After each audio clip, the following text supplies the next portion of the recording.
ढूंढती रहूंगी जरा से। गीता अध्ययन के सेशन में आप सभी का स्वागत, जहां हम भगवत गीता के 5वें अध्याय को राणा सर से समझने का प्रयास कर रहे हैं। और आज बारी है श्लोक नंबर 22 को जानने की।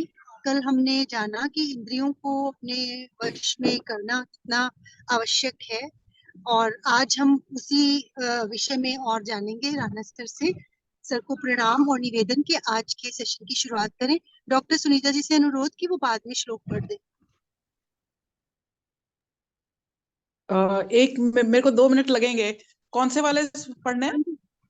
अभी नहीं, बाद में। सर स्टार्ट कर रहे हैं उसके बाद। 20 सेकंड। ठीक है ठीक है ठीक है।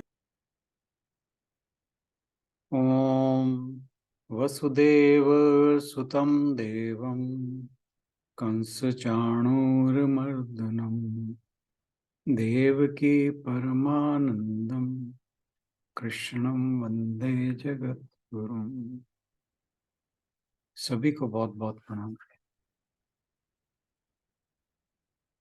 हम गीता जी के 5वें अध्याय पर चर्चा कर रहे हैं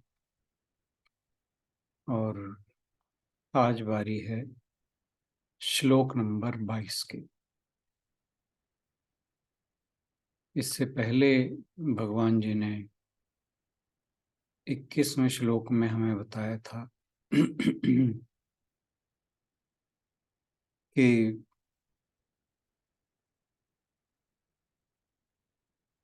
जो बाह्य विषयों में अनासक्त रहता है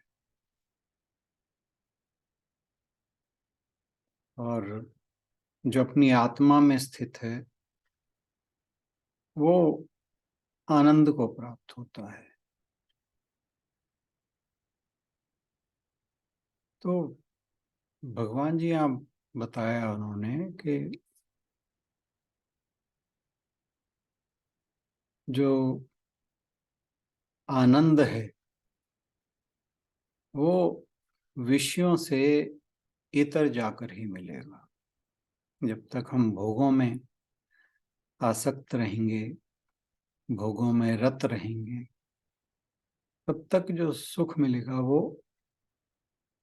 क्षणिक होगा, जिसे हम क्षणभंगुर कहते हैं, अस्थाई कहते हैं। उसी बात को आगे बढ़ाते हुए भगवान जी जो आज का श्लोक है उसमें आगे बता रहे हैं। तो इससे पहले कि हम श्लोक नंबर 22 पर चर्चा शुरू करें, सुनीता बहन जी से अनुरोध के श्लोक पढ़ते हैं। हरिओम जी। हरि नंबर 22। ये ही संस्पर्शजा भोगा दुख योनय एवते आद्यन्तवन्तः कौन्तेय न तेषु रमते बुधः। सर मीनिंग आप बता देंगे? ओके। तो ये ही संस्पर्शज,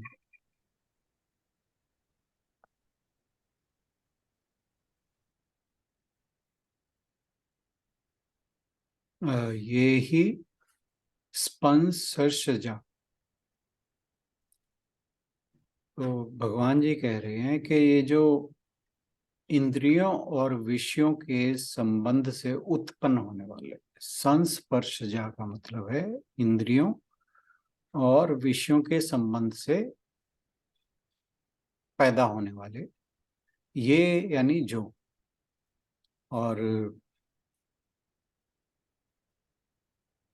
कहा कि भोगाः, ये भोग हैं, ते वे ही निसंदेह। तो और का दुख योनयः,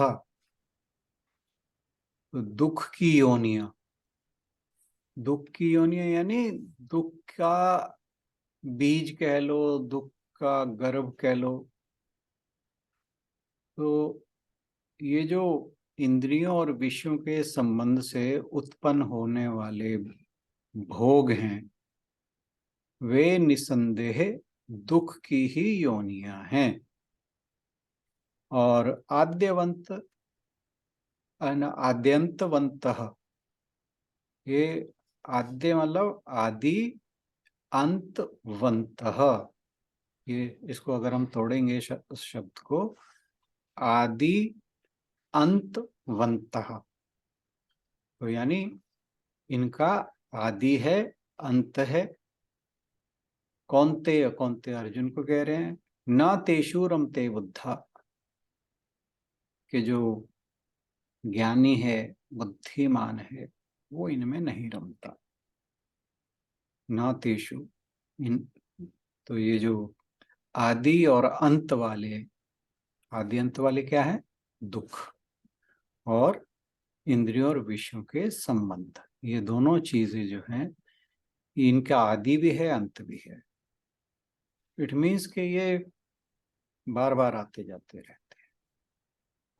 तो इस श्लोक का अर्थ हुआ कि जो इंद्रियों और विषयों के संबंध से उत्पन्न होने वाले भोग हैं वे निसंदेह दुख की योनियां हैं, यानी दुख के कारण हैं, दुख का गर्भ है, दुख का बीज है, इसको इस तरह से समझा जा सकता है। तो हे कौन्तेय, वे आदि और अंत वाले हैं और उनमें बुद्धिमान नहीं रमता। तो इंद्रियों और विषयों के संबंध, इनसे भोग होते हैं। जो भी विषय भोग हैं वो इंद्रियों और विषयों के संबंध से होते हैं। जो मनुष्य है वो बाह्य और नाशवान वस्तुओं के बीच सुख की तलाश करता है और इस सुख की तलाश में वो भोगों की ओर जाता है। और जो इंद्रियों के विषय सुख हैं वे क्षणिक हैं, उनसे कभी तृप्ति नहीं होती, बल्कि तृष्णा बढ़ती है, उनकी स्पृहा बढ़ती है। जब स्पृहा बढ़ती है तो उससे मनुष्य की शांति नष्ट हो जाती है। जो उसका चित्त है वो चंचल रहता है, इंद्रिय सुखों से कभी मन नहीं भरता। ये सारी बातें जो मैं बोल रहा हूँ, आप एक एक के ऊपर जरा विचार करें और यू विल रियलाइज के एक एक बात जो है वो बिल्कुल सत्य है। और वो हम सब के साथ ऐसा ही जो है एक्सपीरियंस होता है। तो जब तृष्णा बढ़ती है तो शांति नष्ट हो जाती है, और जब इंद्रिय सुखों में मन नहीं भरता तो क्या है कि जो राग द्वेष हैं वो नए नए रूप में हमारे सामने आते हैं।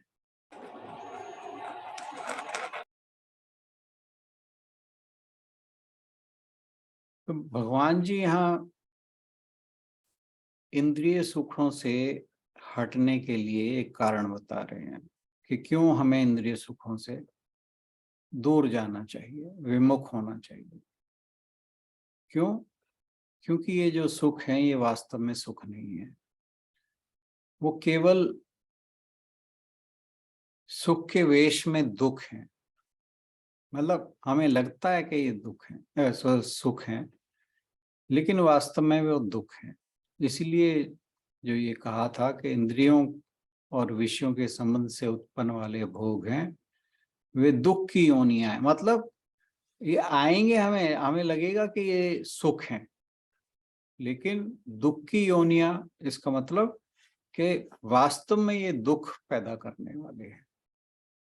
ये सुख के वेश में दुख और दुख के बीज। और मनुष्य जो है वो विशेष सुखों के अट्रैक्शन के पीछे उनके दौड़ता है और अपने मार्ग से भटक जाता है। इस कारण जो इंद्रियों के साथ हमारा संपर्क है वो एक संपर्क से जो हमें एक्सपीरियंस होता है, जो भी अनुभव होता है, उससे आगे कई दुख पैदा हो जाते हैं। विषय भोग भोग कामना को और बढ़ा देते हैं और हमारी जो शक्तियां हैं उन्हें क्षीण कर देते हैं। इंद्रियों में जो सुख हैं वो भय का कारण होते हैं। क्यों? क्योंकि जो भी सुख मिलता है उसके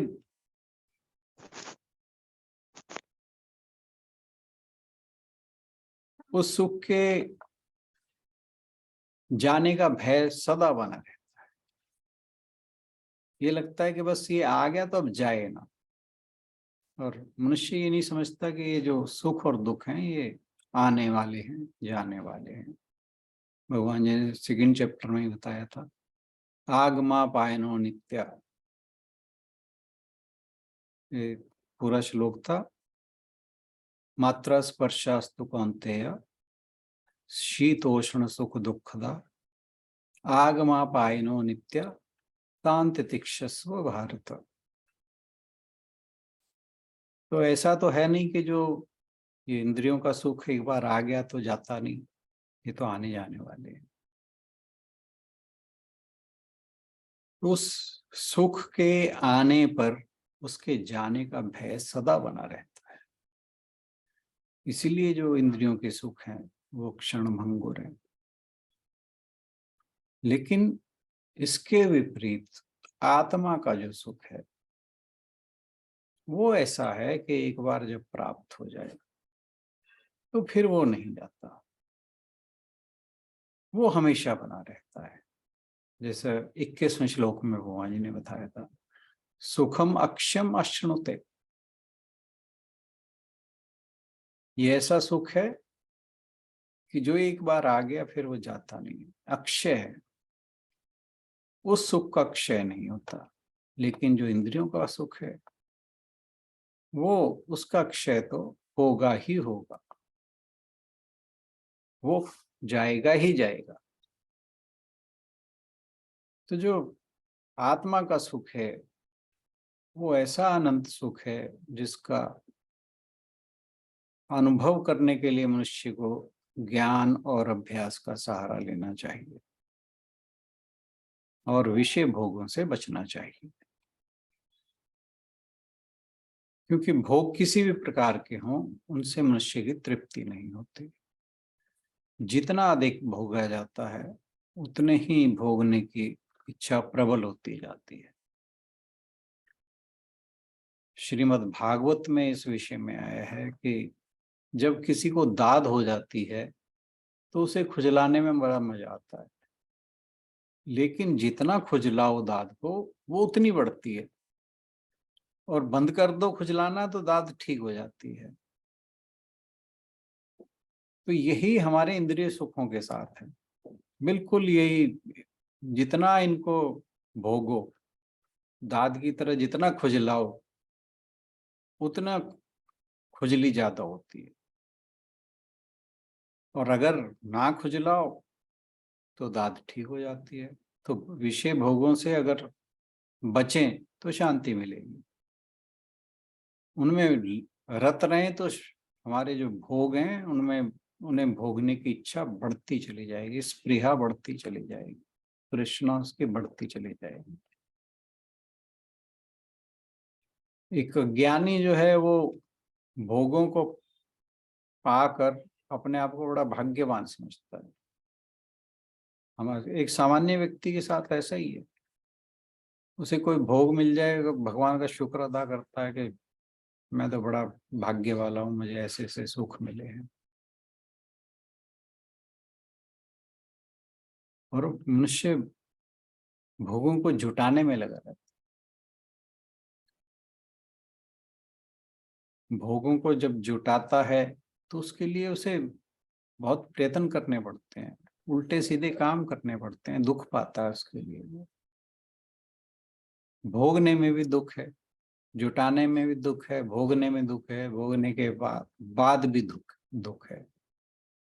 भोगों के मिलने में दुख, ना मिलने में दुख, और एक बार मिल जाए तो बार बार पाने का राग। और दुख। तो यानी हर तरफ से दुख ही दुख है। और तो और के जो भोगी है वो अपने दुखों से तो दुख है, उसको जो भी अपने भोग हैं उनके कारण तो दुख मिलता ही है, लेकिन कोई दूसरा अगर भोगों को भोग रहा है उसे देख के भी उसको दुख होता है। और यह आज के टाइम में तो बहुत ज्यादा देखने की बात आती है कि मनुष्य अपने सुख से, अपने दुख से दुखी इतना नहीं है जितना दूसरे के सुख से दुखी है। तो मनुष्य में असंतोष पैदा होता है, ईर्ष्या पैदा होती है और वो भोगी को जला डालती है। तो भोगी कभी सुखी हुआ ही नहीं है। संत ज्ञानेश्वरी में लिखते हैं कि अब हे अर्जुन, जरा इस बात का भी अच्छी तरह विचार करके देखो कि इन विषयों के सुखों के जाल में कौन फंसता है। जिन्हें आत्म स्वरूप के दर्शन नहीं होते वही इन इंद्रिय विषयों के फेर में पड़ते हैं। जिस प्रकार क्षुधा से पीड़ित मनुष्य भूसी या चोकर भी खा जाता है, अथवा प्यास से व्याकुल हिरण असली पानी के स्वरूप के भ्रम से भूलकर रेतीले जमीन को ही पानी समझकर दौड़ते हुए उसके पास आ पहुंचते हैं, उसी प्रकार जिन्हें आत्म स्वरूप के दर्शन नहीं होते, जिनके पल्ले आत्म सुख के नाम से सदा दरिद्रता ही पड़ी रहती है, उन्हीं को ये विषय सुख बहुत प्रिय जान पड़ते हैं। परंतु यदि वास्तविक दृष्टि से देखा जाए तो विषयों के उपभोग में कहने योग्य बिल्कुल कोई सुख नहीं होता। यदि यह कहा जाए कि इन विषयों में सुख है तो फिर बिजली की चमक में ही संसार के सारे काम क्यों नहीं चलते। यदि आकाश रूपी छत की छाया से वायु, वर्षा और ताप का निवारण हो सकता हो तो फिर पक्के 3 मंजिले मकान क्यों बनाए जाएं। इस विशेष सुख का शब्द प्रयोग ही अर्थहीन है। जिस प्रकार माहुर या विष का भी एक नाम मधुर है, जिस प्रकार पाप ग्रह भौम को भी लोग मंगल कहते हैं अथवा मृग जल को भ्रम से जल कहते हैं, उसी प्रकार विषयों के संबंध में भी लोग सुख का प्रयोग करते हैं। बहुत बढ़िया तुलना की है संत ज्ञानेश्वर ने, परंतु वास्तव में इसके लिए सुख शब्द का प्रयोग करना व्यर्थ बकवाद ही है। आगे वो लिखते हैं, लिखा तो काफी ज्यादा था, मैंने मेन बातें ली हैं उसमें से। विषय दुखों की योनि अर्थात दुख उत्पन्न करने वाले होते हैं। यदि वे जीव इन विषय भोगों के प्रति निस्पृह और उदासीन रहें तो घृणित विषय भोग नष्ट ही हो जाएं, कहीं नाम को भी विश्राम ना पाएं।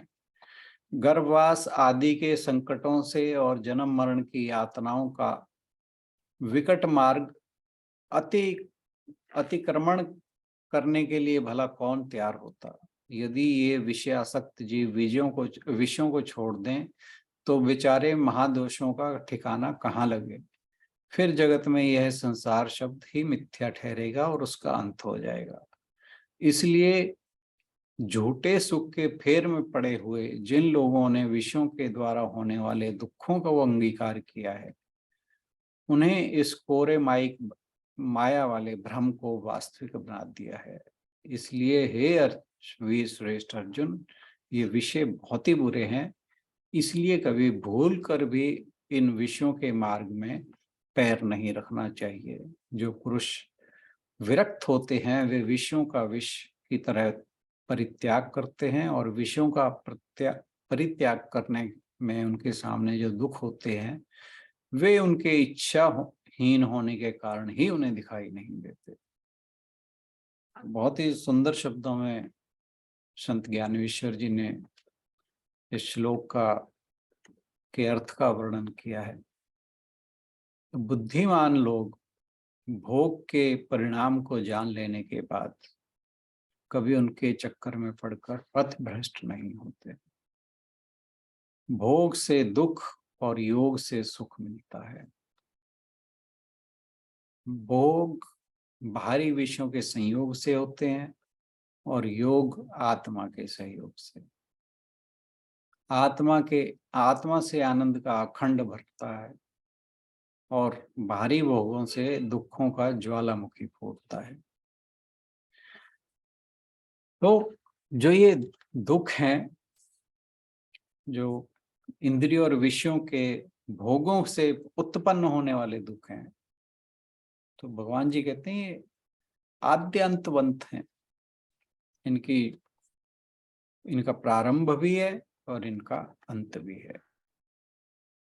इसलिए जो विद्वान पुरुष हैं उनको इसमें रमना नहीं चाहिए। ना तेषु रमते बुद्धः। तो जो समझदार आदमी है उन भोगों में नहीं रमता, क्योंकि रमने के लिए सिर्फ एक ही चीज है, वो है अपना वास्तविक स्वरूप या आत्मा।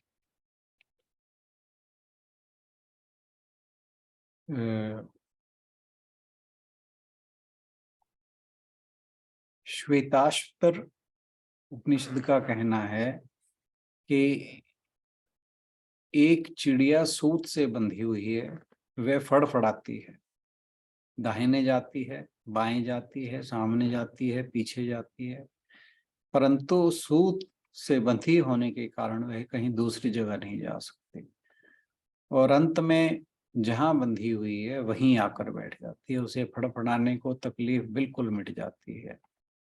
इसी तरह अपना मन अपने आत्मा के साथ बंधा हुआ है। हमारा मन जो है वो आत्मा के साथ बंधा हुआ है। ये चाहे कितना भी भागने की कोशिश करे, चाहे आंख के दरवाजे से भागे, चाहे कान के दरवाजे से भागे, या नाक के दरवाजे से भागे, या जीभ के दरवाजे से भागे, यानी मन इंद्रियां जो है इसका दरवाजा है, लेकिन वो कहीं भाग नहीं सकता। क्यों? क्योंकि जहां भी जाता है वहां उसे शांति नहीं मिलती। वो चिड़िया की तरह फड़फड़ा कर फिर वापस वहीं आता है। और शांति कहाँ है? जहां मन बंधा हुआ है। और बंधा किससे हुआ है? आत्मा से। मन को हमारे तभी शांति मिलेगी जब यह जहां से उठकर भागना चाहता है वहीं ही निश्चल होकर बैठ जाए। हर मनुष्य सुख या आनंद की तलाश में है, लेकिन जिस आनंद की तलाश में है वो हमारे मन के बड़े ऊंचे लेवल पर अवेलेबल है। बाकी सभी प्राणी वो लोअर लेवल पे उसे ढूंढने की कोशिश करते हैं। लोअर लेवल मतलब संसार, भौतिक स्तर जिसे कहा जाता है। जो पिछले श्लोक में आया था, बाह्य स्पर्शु असक्त आत्मा, जो बाह्य स्पर्श से अनासक्त हैं। क्योंकि अगर हमारी इंद्रियों पर हमें नियंत्रण नहीं है तो मनुष्य पशु जैसा हो जाता है। इंद्रियों से ऊपर मन है और मन इंद्रियों की तुलना में बड़ा सूक्ष्म है, लेकिन इससे भी सूक्ष्म आत्मा है। वह परमात्मा जो हमारे भीतर है। और सारे जो आनंद या खुशी का स्रोत है वो हमारे भीतर ही है, वहीं पर है। तो हमें उसी दिशा में बढ़ना होगा। इसी को ही एवोल्यूशन कहते हैं या प्रगति कहते हैं। लेकिन ये डिपेंड एक ही चीज पे करता है कि हम अपनी सेंसेस को कितना डिसिप्लिनाइज कर सकते हैं, कितना हम जो इंद्रियां हैं उन पर नियंत्रण कर सकते हैं, उनको संयम में बांध सकते हैं। अगर कोई ऐसा नहीं करता तो फिर वो दुखी रहेगा। तो हमें अपने जो हायर स्टेट ऑफ माइंड है उसकी तलाश करनी है। और ये ही हमारे सारे उपनिषद और गीता कहती है। श्वेताश्वतर उपनिषद में ऋषि मनुष्य को क्या कहता है? अमृतस्य पुत्राः। वो हमें, जो मानव है, उसे अमृत के पुत्र की संज्ञा देता है। लेकिन अमृत के पुत्र हम तभी हैं जब आत्मा के स्तर पर हो। अगर हम इंद्रियों के स्तर पर हैं तो फिर हम अमृत के पुत्र नहीं हो सकते, क्योंकि जीवन की जितनी भी बुराइयां हैं वो सारी इंद्रियों के स्तर पर ही हैं। जब तक मनुष्य इंद्रियों के स्तर पर रहता है, इंद्रिय विषय भोगों में रत रहता है, तब तक वो अमृत से, उस अमृत कुंड से दूर है। लेकिन एक व्यक्ति को इस इंद्रिय स्तर से उठ के एक अधिक सूक्ष्म, अधिक स्थिर चीज तक पहुंचने के लिए प्रयास करना चाहिए। वही जिसे आत्मा कहा है, वो सूक्ष्मतम है, उससे अधिक सूक्ष्म कुछ नहीं है। स्थिर है, परिवर्तन रहित है, विकार रहित है, और वो सर्वोच्च है। उस परमात्मा को हमें अपने भीतर महसूस करना चाहिए।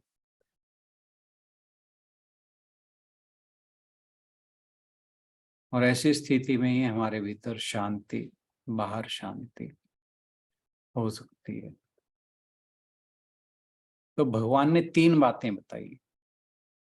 एक तो यह कि दुनिया के लोग जिसको सुख समझते हैं उसी में से ही दुख निकलता है। दूसरी यह है कि ये जो अस्थाई सुख हैं, जिनमें दुख छिपे हैं, वे आने जाने वाले हैं, नाशवान है। और तीसरी बात क्या बताई? कि बुद्धिमान इनमें नहीं फंसते। आप हिस्ट्री देख लीजिए कि जितने भी संत महात्मा हुए हैं, जो सिद्ध पुरुष हुए हैं, वास्तव में ज्ञानी हुए हैं, वे कभी इन भोगों में नहीं रमे। भोगों में रमकर मनुष्य कभी सुखी हो नहीं सकता। तो जिसके मन में शांति है, जिसका मन सम है, वही सुखी है। और सुखी होने के लिए गीता जी में एक और अचूक साधन बताया है, जो अगले श्लोक में बता रहे हैं भगवान जी, जिसकी चर्चा हम कल करेंगे। आज के लिए इतना ही। बहुत बहुत धन्यवाद।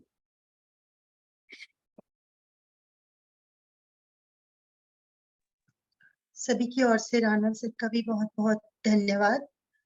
कल मिलते हैं भगवत गीता के अगले सेशन में। Thank you everyone for joining in time today. आज के श्लोक के विषय में अगर कोई कुछ कहना चाहे, कुछ पूछना चाहे, तो यू आर मोस्ट वेलकम।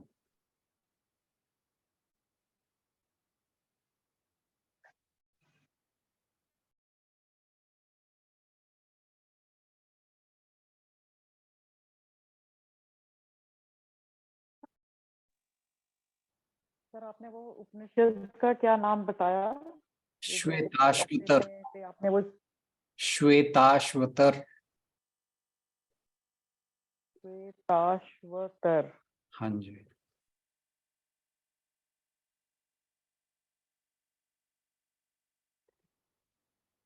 और सर ये जो आप संत ज्ञानेश्वर का पढ़ते हैं, ये इसका कोई लिंक है कोई? ज्ञानेश्वरी उनकी बुक है। अच्छा। हाँ, मैंने कई बार। वो ढूंढ के। नहीं, आपको अगर डिजिटल वर्जन चाहिए तो मेरे पास है, आप भेज देना। फिजिकल तो थी मेरे पास, बट एक फ्रेंड को वो बहुत पसंद आई तो उसने वो कहा कि जी मैं ये वापस नहीं करती। मैंने कहा कोई बात नहीं।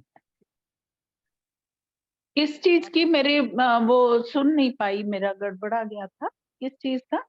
ये संत ज्ञानेश्वर की जो गीता के ऊपर भाष्य है उसे ज्ञानेश्वरी कहते हैं, अच्छा अच्छा अच्छा, की बात हो रही है।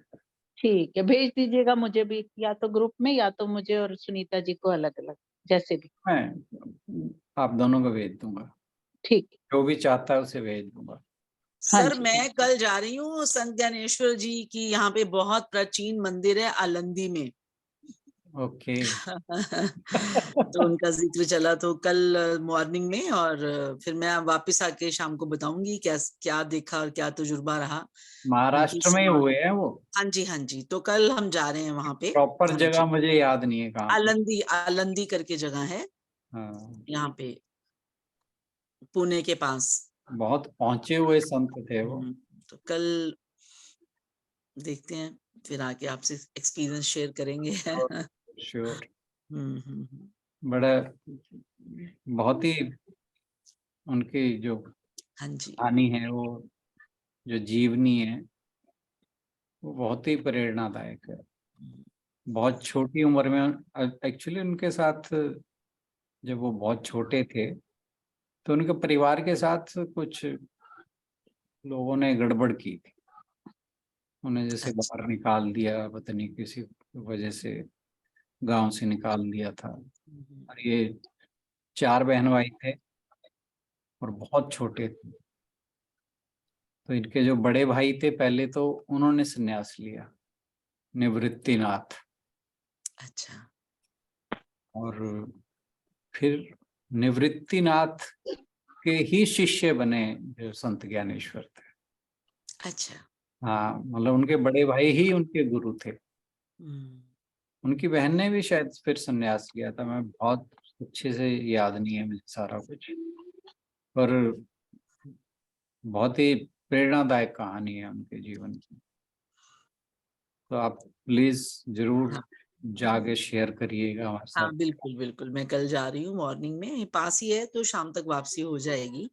तो फिर मेरी पूरी कोशिश रहेगी कि कल मतलब समय पे, बहुत लोग साथ में हैं, 7-8 लोग हैं, तो उनके साथ जा रहे हैं, तो इसलिए देखें कब वापसी कब होती है। कल हो जाए तो बहुत अच्छी बात है, चाहे मैं लेट ज्वाइन करूं, और अगर कल मतलब 7 o'clock के बाद हुई फिर थोड़ा मुश्किल है, फिर परसों मैं शेयर करूंगी, बट कल जा रहे हमारे हैं। लिए प्रेयर्स ऑफर कर दीजिएगा। जरूर जरूर जरूर। हाँ, पक्का। Thank you. पूरे ग्रुप की। Sure, बिल्कुल बिल्कुल। सर सर की तरफ से हो गया तो पूरे ग्रुप की तरफ से ही हो हाँ गया हाँ ना। हाँ, बिल्कुल बिल्कुल बिल्कुल बिल्कुल। हमारे साथ धर्मवीर जी ने हमारे साथ धर्मवीर जी भी जुड़े हुए हैं। बहुत बहुत स्वागत उनका। कल से ज्वाइन करना शुरू किया है उनका। ओके, उन्होंने। हाँ जी, परिचय करा दीजिए इनका। धर्मवीर जी आप अनम्यूट कर पाए तो।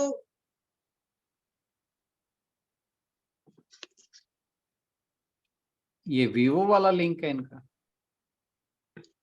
हाँ जी सर, पता नहीं अभी उन्हें आता है कि नहीं आता है अनम्यूट अनम्यूट करना। तो मैं ही कर दूंगा। अच्छा, नहीं नहीं करना पड़ेगा। हाँ जी, म्यूट कर सकते हैं हम, अनम्यूट नहीं कर सकते सर। चलिए कल पूछती हूँ उनसे फोन करके, अगर दिक्कत आ रही हो तो।